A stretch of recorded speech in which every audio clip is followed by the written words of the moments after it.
नमस्कार दोस्तों, स्वागत है आपका एक और नई वीडियो में। तो आज की वीडियो में हम बात करेंगे क्लास 12th फिजिक्स का जो पहला चैप्टर है विद्युत आवेश तथा क्षेत्र। इसके मैंने बहुत सारे जो इंपॉर्टेंट क्वेश्चन हैं वो करा रखे हैं, जैसे आवेश क्या है, आवेश के गुण क्या है, कूलाम का नियम क्या है, और इससे रिलेटेड जो भी कूलाम से रिलेटेड संबंधित क्वेश्चन है वो भी मैंने करा दिए हैं पिछली वीडियो में। आज की वीडियो में इसी सिलसिले को आगे करते हुए मैं आपको समझाने वाला हूँ कि विद्युत क्षेत्र क्या है, विद्युत बल रेखाएं क्या हैं, और विद्युत बल रेखाओं के गुण क्या हैं, साथ में विद्युत क्षेत्र की तीव्रता क्या है, और एकल बिंदु आवेश के कारण विद्युत क्षेत्र की तीव्रता का फॉर्मूला क्या है, किस तरीके से एकल बिंदु आवेश के कारण या बिंदु आवेश के कारण विद्युत क्षेत्र की तीव्रता ज्ञात करते हैं, सब कुछ डिटेल से समझेंगे। और लास्ट में मैं बता दूंगा कि आप इसकी बिल्कुल फ्री में पीडीएफ कैसे डाउनलोड कर सकते हैं। तो बिना देरी किए हुए सब कुछ समझते हैं आसान भाषा में। तो सबसे पहले हम समझते हैं कि विद्युत क्षेत्र क्या है। परिभाषा अगर देखें तो परिभाषा में लिखा हुआ है किसी आवेश या आवेश समूह के चारों ओर का वह स्थान जहां तक उस आवेश के प्रभाव का अनुभव किया जा सके।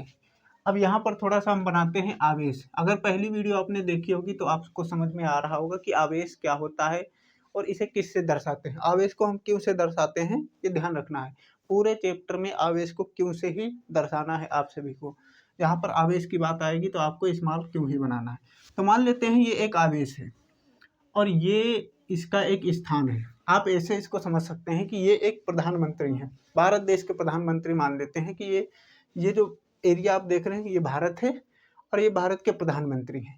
तो जो भी प्रधानमंत्री होता है उसकी एक टेरिटरी होती है, एक बाउंड्री होती है कि भाई ये प्रधानमंत्री इसी क्षेत्र का है।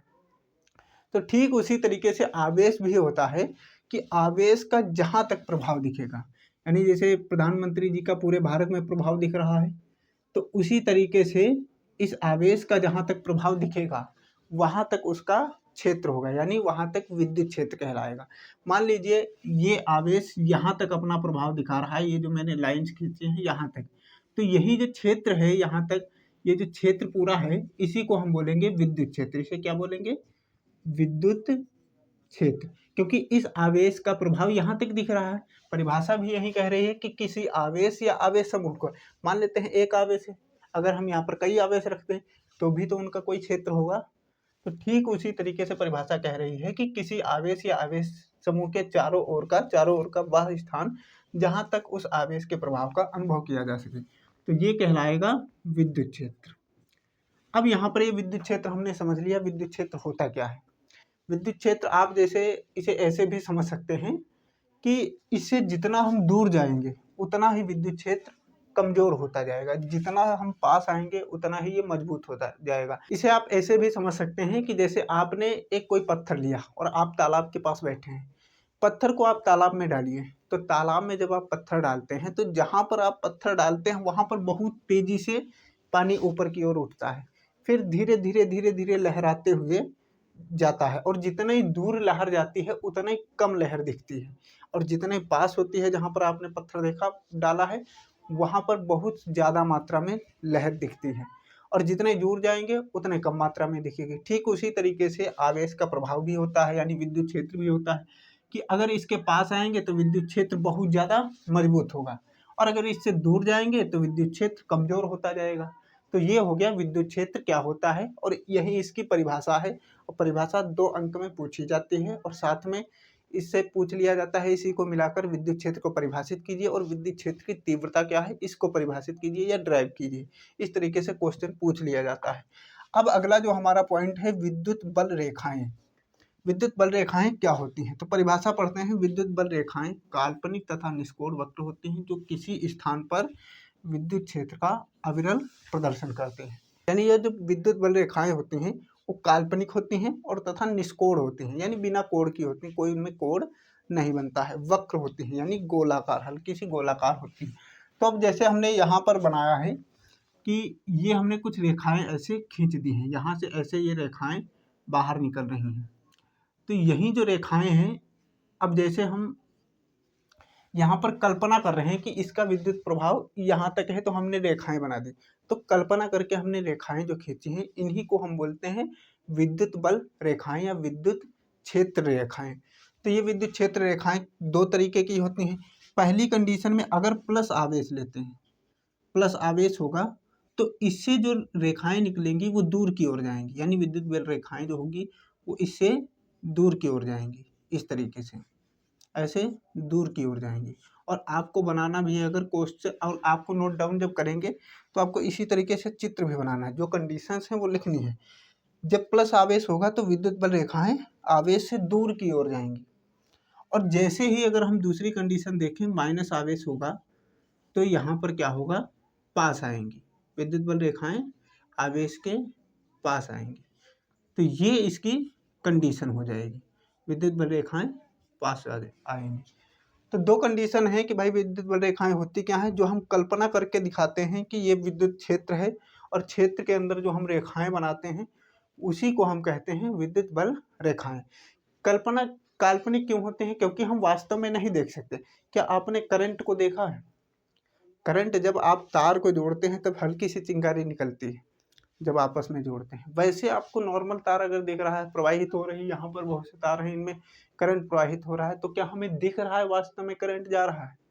ठीक उसी तरीके से हम भी सोचते हैं कि यहाँ पर विद्युत विद्युत क्षेत्र है, तो कल्पना कर रहे हैं कि यहाँ पर विद्युत क्षेत्र है, तो इतनी दूर तक होगा, जितनी दूर तक हम मान लिए वहां तक रेखाएं खींच दें और यही काल्पनिक विद्युत बल रेखाएं हो जाएंगी, और इनमें कोई भी कोण नहीं बनता है। अब जो जरूरी पॉइंट है विद्युत बल रेखाओं से, वो ये पूछा जाता है कि विद्युत बल रेखाओं के गुण बताइए। दो तीन गुण आपको याद रखने हैं, क्योंकि ये एमसीक्यू में भी पूछ लिए जाते हैं कि विद्युत बल रेखाओं का कौन सा गुण है और कौन सा नहीं है। तो चलिए अब हम समझते हैं विद्युत बल रेखाओं के गुण क्या है। विद्युत बल रेखाओं के आपको 5 गुण याद रखने हैं। जब भी एग्जाम में पूछा जाएगा तो या तो 2 पूछेगा या 3 पूछेगा, आपको 5 गुण इसके याद रखने हैं। कौन कौन से गुण हैं विद्युत बल रेखाओं के? तो देखिए, मैंने पहले ही बताया था कि ये जो विद्युत बल रेखाएं हैं वो 2 तरीके की होती हैं। जब ये प्लस आवेश होगा तो इससे जो विद्युत बल रेखाएं जो आप खींचेंगे वो दूर जाएंगी, और जो माइनस आवेश होगा अगर वहां पर आप खींचते हैं तो उसके पास आएंगी, यानी विद्युत बल रेखाएं माइनस आवेश के पास आती हैं।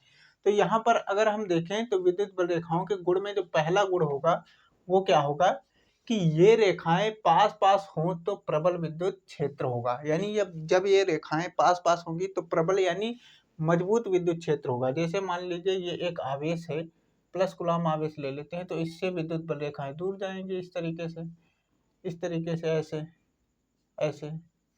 तो अब मान लीजिए ये जितनी विद्युत बल रेखाएं हैं अगर ये पास पास हो जाएं इस तरीके से, इस तरीके से, तो यहाँ पर जो क्षेत्र उत्पन्न होगा ये प्रबल विद्युत क्षेत्र होगा। अब जैसे मान लीजिए यहाँ पर कोई विद्युत बल रेखा नहीं है, तो यहाँ पर क्या होगा, दुर्बल विद्युत क्षेत्र होगा, क्योंकि दूर दूर हो तो दुर्बल विद्युत क्षेत्र होगा। तो यहाँ पर दूर दूर है तो यहाँ पर विद्युत क्षेत्र कैसा होगा, दुर्बल यानी कमजोर विद्युत क्षेत्र होगा। इससे एक बात ये भी पता चलती है कि अगर विद्युत बल रेखाओं के बीच की दूरी बढ़ती है तो विद्युत क्षेत्र कमजोर होगा, और अगर विद्युत क्षेत्र रेखाओं या विद्युत बल रेखाओं के बीच की दूरी घटती है तो यहाँ पर मजबूत क्षेत्र बनेगा, यानी मजबूत विद्युत क्षेत्र होगा। तो ये 2 पॉइंट हो गए। अगला पॉइंट है कि ये रेखाएं एक दूसरे को कभी नहीं काटती। ये जो विद्युत बल रेखाएं हैं ये एक दूसरे को कभी नहीं काटती हैं। जैसे मैंने यहाँ पर खींची हैं रेखाएं, क्या आपको दिख रहा है कि मैंने इस तरीके से खींची हैं कि एक दूसरे को ये कट कर रही हैं? नहीं। ये रेखाएं क्यों कट नहीं कर रहे हैं, ये थोड़ा यहाँ समझिए कि ये जो 5वां पॉइंट लिखा है इसी में है राज इसका छिपा हुआ, कि एक दूसरे को क्यों नहीं काटती।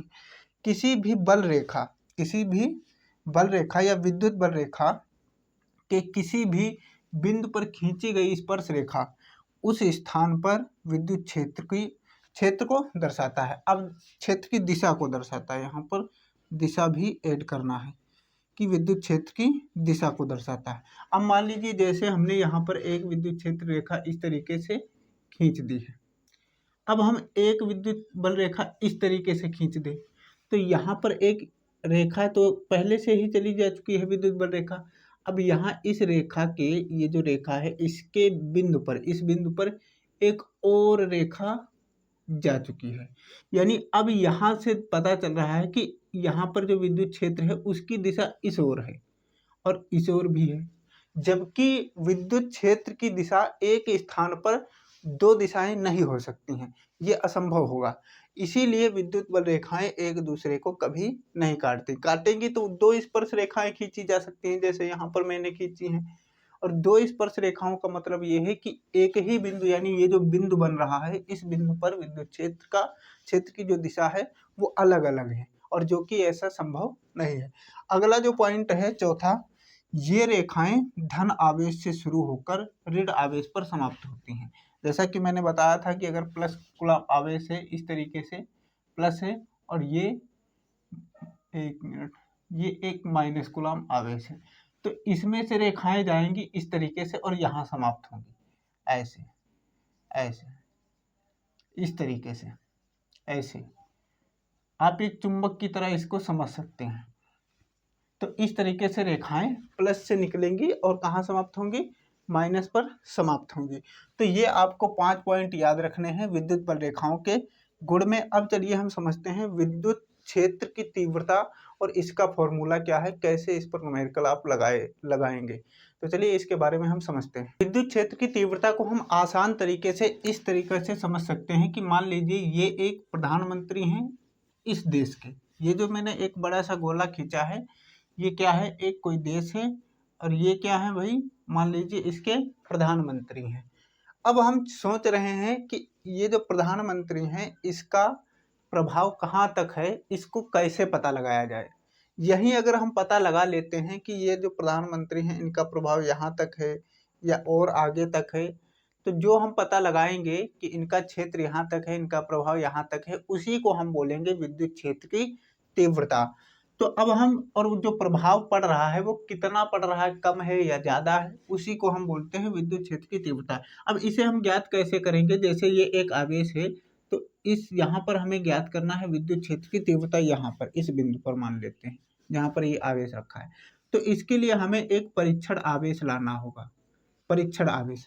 तो ये जो परीक्षण आवेश इसके पास लाएंगे, हमने एक कूलाम का नियम भी पढ़ा था पिछली वीडियो में कि कूलाम का नियम के जरिए हम आकर्षण और प्रतिकर्षण बल ज्ञात करते हैं। अगर आपने वो वीडियो नहीं देखी है, सब कुछ मैंने आसान तरीके से समझाया है और पीडीएफ भी प्रोवाइड कराई है, लिंक नीचे डिस्क्रिप्शन में होगा, वहाँ से आ जाकर आप वो भी वीडियो देख सकते हैं। और जो भी मैं क्वेश्चन करा रहा हूँ, ऐसा नहीं कि ये पूछे नहीं जा रहे हैं, ये सबसे ज़्यादा इंपॉर्टेंट क्वेश्चन ही करा रहा हूँ।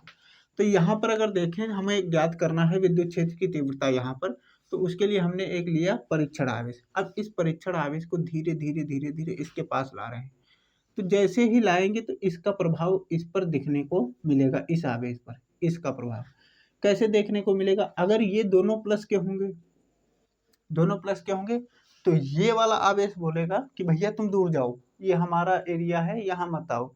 तो कितना बल कार्य करेगा, किस तरीके से, मतलब कितनी तीव्रता होगी, उसी को हम बोलेंगे विद्युत क्षेत्र की तीव्रता। तो इस परीक्षण आवेश पर एक बल कार्य करेगा F।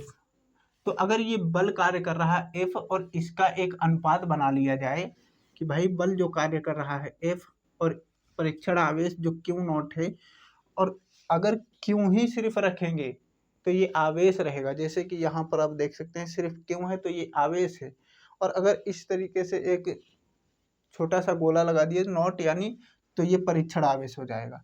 तो ये जो आया बल बटे में परीक्षण आवेश, तो इसी को बोलते हैं विद्युत क्षेत्र की तीव्रता। अब थोड़ा सा परिभाषा पढ़ते हैं।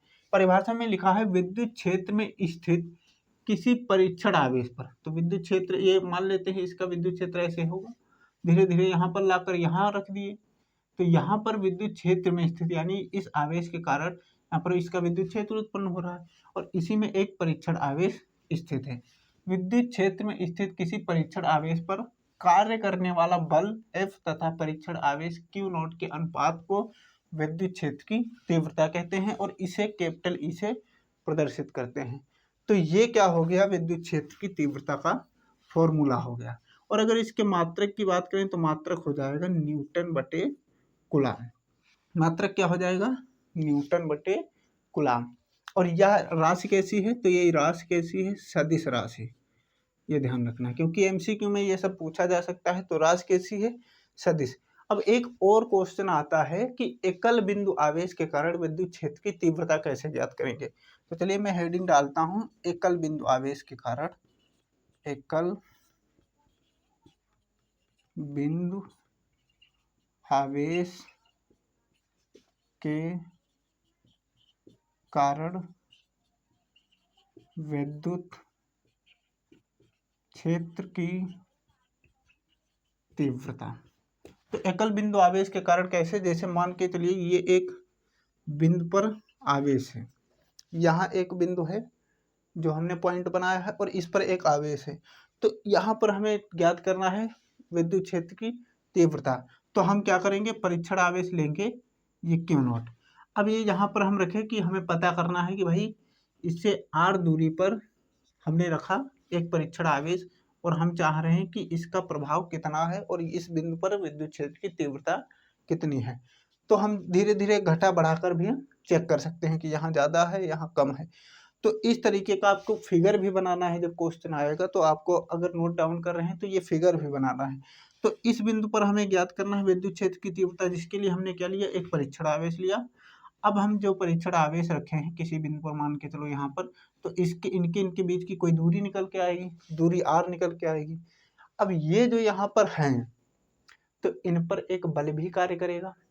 अब ये कुराम के नियम के जैसा फिगर बन रहा है, तो यहाँ इन दोनों के मध्य जो बल कार्य करेगा यानी F is equal to 1/4 pi epsilon naught, फिर क्यू ये हो जाएगा और ये क्यू नॉट बटे में r स्क्वायर, ये बल कार्य करेगा। यानी हमने इन दोनों आवेशों के मध्य बल निकाल लिया, तो ये समीकरण हम दे देंगे पहला। अब हम क्या करेंगे कि भाई इस फॉर्मूले में इसको रख देंगे, यानी F बराबर जो होगा वो यहाँ पर आ जाएगा। तो अगर हम इसको रखेंगे E is equal to 1/4 pi epsilon naught, और ये 1/4 pi epsilon not Q1 Q2, इस तरीके से ये कहाँ से आया है, सब कूलॉम के नियम में मैंने अच्छे से समझाया है। जब भी दो आवेश होंगे तो उनके मध्य आकर्षण या प्रतिकर्षण बल कार्य करेगा, वही ये बल है, ठीक है। तो ये 1/4 पाई एप्सिलॉन नॉट हो जाएगा, फिर Q और Q नॉट अपान में r स्क्वायर। तो ये तो बल हो गया, नीचे Q नॉट भी है तो बटे में Q नॉट हो जाएगा। अब इस Q नॉट से ये Q नॉट कट जाएगा, तो यहाँ पर सिर्फ क्या बचेगा, E is equal to 1/4 pi epsilon naught Q upon में r स्क्वायर, और ये क्या हो जाएगा, एकल बिंदु आवेश के कारण विद्युत क्षेत्र की तीव्रता। और ये फॉर्मूला आपको याद रखना है क्योंकि न्यूमेरिकल भर भर के इस पर पूछे जाते हैं। संपूर्ण इसमें मतलब जो कुछ भी ये फिगर देख रहे हैं, फिगर तो हो सकता है जो मैं पीडीएफ प्रोवाइड कराऊँ उसमें ना मिले, लेकिन संपूर्ण जो ये फॉर्मूले वगैरह हैं, मात्रक हैं, सब कुछ आपको पीडीएफ में मिल जाएगा। पीडीएफ का लिंक नीचे डिस्क्रिप्शन में होगा, वहाँ से आप डाउनलोड कर सकते हैं। और अगर हमारे चैनल पर आप नए हैं तो चैनल को सब्सक्राइब कर लीजिए। संपूर्ण तैयारी, चाहे आपके हिंदी हो या इंग्लिश हो या फिजिक्स हो या केमिस्ट्री हो, इन चारों सब्जेक्ट की संपूर्ण तैयारी इस चैनल पर आपकी बिल्कुल फ्री में कराई जाएगी। साथ में जो भी टॉपिक कराया जाएगा उसकी बिल्कुल फ्री में आपको पीडीएफ भी प्रोवाइड कराई जाएगी। और एक खुशी की बात ये भी है कि इस बार हमने एक और चीज़ ऐड की है, मॉक टेस्ट। अक्सर जो एमसीक्यू होते हैं, एमसीक्यू बहुत से चैनल्स हैं, बहुत से बच्चे हैं जो अगर चैनल करा भी रहे हैं एमसीक्यू, तो बच्चे नोट डाउन नहीं करते, क्योंकि एमसीक्यू का कोई भरोसा नहीं कौन सा पूछा जाएगा। तो एमसीक्यू कैसे तैयार करने हैं, एमसीक्यू के सबसे अच्छा तरीका है प्रैक्टिस। जितना बार हम प्रैक्टिस करेंगे उतने ज़्यादा एमसीक्यू हमारे तैयार होंगे, और एक बार जो प्रैक्टिस किए उनका दोबारा रिवीजन। तो मॉक टेस्ट इसीलिए हमने बनाया है कि आप एमसीक्यू का वहाँ पर बिल्कुल फ्री में टेस्ट दें, और जो भी क्वेश्चन रहेंगे वो 1 महीने बाद चेंज हो जाएंगे। अगर आप कहेंगे 15 दिन में तो 15 दिन में चेंज हो जाएंगे, और जो क्वेश्चन वहाँ पर आप टेस्ट देंगे उनकी पीडीएफ आपको टेलीग्राम पर मिल जाएगी। वो पीडीएफ आप प्रिंट करा लेंगे या तो नोट डाउन कर लेंगे, जिससे आप उनका केवल रिवीजन करें। नोट डाउन करने की झंझट आपकी ख़त्म हो जाएगी, और एमसीक्यू भी इस तरीके से आपके तैयार हो जाएंगे। बाकी जो टॉपिक्स हैं, इंपॉर्टेंट टॉपिक्स, सब कुछ मैं वीडियो के जरिए कराता रहूँगा। मिलते हैं नई वीडियो में, तब तक के लिए चैनल को सब्सक्राइब कर लेना। जय हिंद।